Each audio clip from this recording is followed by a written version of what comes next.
जैसा कि हमने गुफ्तगू का आगाज़ जो है वो पाकिस्तान की तारीख़ के एक मुतनाज़ा अदालती फ़ैसले से किया, तो ये जो तनाज़ात हैं पाकिस्तान में ये ख़त्म होने का नाम नहीं लेते और अब मखसूस नशस्तों का तनाज़ा है। और इलेक्शन कमीशन ऑफ पाकिस्तान ने जो सुन्नी इत्तेहाद कौंसिल को जो सीटें मिलने की तवक्को थी वो सीटें जो हैं अब बाकी पार्टियों में तकसीम कर दी, लेकिन पेशावर हाई कोर्ट ने इस मामले पे स्टे दे दिया है और अब लगता यह है कि ये मामला वहाँ से सुप्रीम कोर्ट में भी जा सकता है। तो जावेद लतीफ़ साहब, क्या आपको लगता है कि ये जो एक सियासी तनाज़ा है ये अदालत में चला गया और ये पेशावर हाई कोर्ट से होता हुआ सुप्रीम कोर्ट तक पहुँचेगा? नहीं हामिद मीर साहब, ये सियासी से ज़्यादा कानूनी भी है। गुजारिश इतनी, अगर इजाज़त दे दें, एक जुमला ज़रूर कहने की इजाज़त मांग रहा हूँ कि फार्म 45 मेरी बहन बात कर रही थी कि हमने ट्रेनिंग देते हैं हम पोलिंग एजेंट को। यकीनन 2018 में हमने ऐसा ही किया, मगर 2024 में तो पोलिंग एजेंट वो पोलिंग रूम में जा ही नहीं सके, बाहर बिठा दिए गए। और फार्म 45 का जो ज़िक्र है, मेरा तो रिज़ल्ट जो है वो 8 बजे अनाउंस कर दिया था। फार्म 45 मुझे अगले दिन मिले हैं और आरओ ने 8 बजे अनाउंस भी कर दिया था 8 तारीख की रात को ही।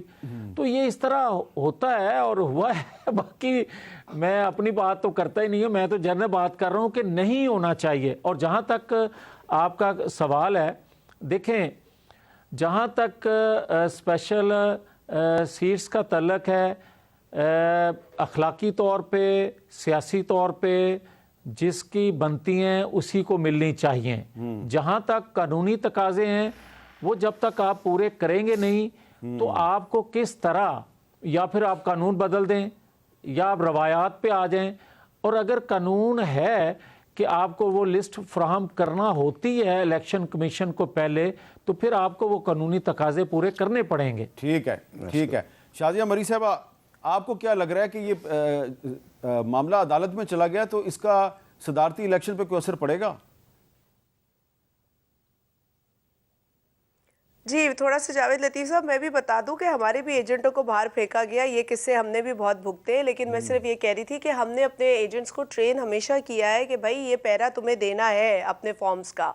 जहाँ तक आपने बात की है मीर साहब इस मामले के ऊपर, आई एग्री जावेद साहब की बात कि एक उसूली बात होती है, एक कानूनी बात होती है, और कानून के तकाजे हर जमात को पूरे करने होते हैं। अगर मेरी जमात कानूनी तकाजे पूरे नहीं करेगी तो उनको भी उसका नतीजा भुगतना पड़ेगा, लेकिन अगर किए होंगे तो उसका फ़ायदा मिल जाता है। तो मैं समझती हूँ कि कानूनी पहलू ज़्यादा इम्पॉर्टेंट है। हम क्या चाहते हैं या कोई और जमात क्या चाहती है, उस पर इसको बेस नहीं किया जा सकता। अगर एक डेडलाइन किसी चीज़ की है कानूनी तौर पर तो उसको पूरा करना ज़रूरी है, वो किसी के लिए भी ज़रूरी है। आई एम नॉट सेइंग कि किसने किया किसने नहीं किया, मैं एक जनरल बात कर रही हूँ। तो मेरा ख्याल है यहाँ पर कुछ कानूनी पहलू हैं जो ज़्यादा इम्पॉर्टेंट थे, जिसको मद्देनज़र नहीं रखा गया। उसके नतीजे में कुछ चीज़ें सामने आई हैं जो किसी के फेवर में नहीं जा रही हैं, लेकिन अब इसको देख सकते हैं कि आगे किस तरीके से ये मामला जाता है। अभी तक जो इलेक्शन कमीशन का फैसला है कुछ असेंबलीज़ का, वो तो सामने आ गया है और उस हिसाब से सीट्स अलॉट कर दी गई हैं। जी सलमान अकरम राय साहब, ये मामला अल्टीमेटली सुप्रीम कोर्ट में जाकर तय होगा या पहले तय हो जाएगा? नहीं, सुप्रीम कोर्ट ही में जाएगा। लेकिन देखिए यहाँ दो मामले हैं। एक मामला ये है कि क्या इन दीगर पार्टियों को जिन्होंने लिस्टें जमा कराई थी, वो पीपल्स पार्टी हो, वो PMLN हो, उनको उनके तनासुब से ज़्यादा ये रिज़र्व सीट्स मिलना चाहिए। मिसाल के तौर पे अगर किसी ने 20% सीटें जीती हैं कौमी असम्बली में, तो क्या उनको 30-35% मखसूस नशस्तें मिलना चाहिए? इसका तो कोई जवाज़ नहीं है। बिल्कुल आइन इस हवाले से वाज़े है कि आपको उतनी ही सीटें मिलेंगी, ख़वातीन की जो मखसूस नशस्तें हैं या अक़लियतों की जो मखसूस नशस्तें हैं, जिनका वही तनासुब होगा जो आपकी कौमी असम्बली में जीती हुई नशस्तों का है बराह रास्त इलेक्शन में। लिहाजा इनको ज़्यादा सीटें दे देना, इलेक्शन कमीशन का जो फैसला है वो सरासर गैर आइनी है। इस बारे में तो जो इस वक्त लिखा हुआ आइन और कानून है उस हवाले से भी कोई भाम नहीं है मेरी नज़र में।